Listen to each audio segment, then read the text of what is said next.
Hello বন্ধু, আসসালামু আলাইকুম রহমাতুল্লাহি বরকাতু। আমাদের মামা, আমাদের গর্ব। আমার এই যে সাথে সবজি আবাদ এই সবজির আবাদের সব কিছু দেখাই দিল আমার মামা আমারে। সহযোগিতায় আহ, সহযোগিতা করলো।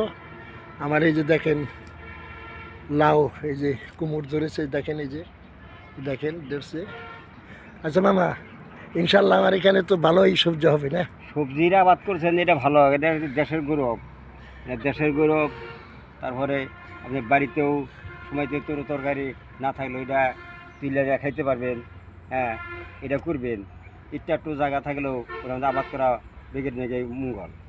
ঠিক আচ্ছা, আছে। আমার মামার কথা শুনলেন, যার একটু একটু জায়গা আছে তারা সবজির আবাদ করবেন, এবং কি নিজের হাতের সবজি খাওয়াটা অনেক মজা।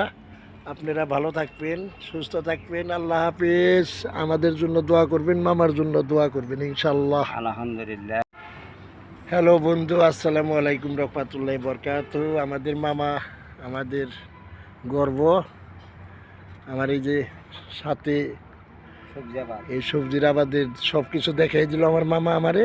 সহযোগিতায় আহ, সহযোগিতা করলো। আমার এই যে দেখেন লাউ, এই যে কুমড় ধরেছে, দেখেন এই যে দেখেন ধরছে। আচ্ছা মামা, ইনশাল্লাহ আমার এখানে তো ভালোই সবজি হবে না?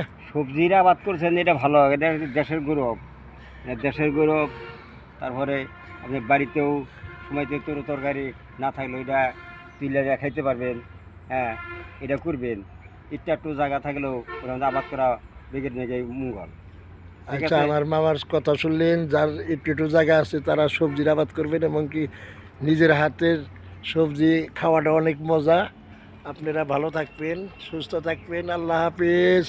আমাদের জন্য দোয়া করবেন, মামার জন্য দোয়া করবেন ইনশাল্লাহ। আলহামদুলিল্লাহ।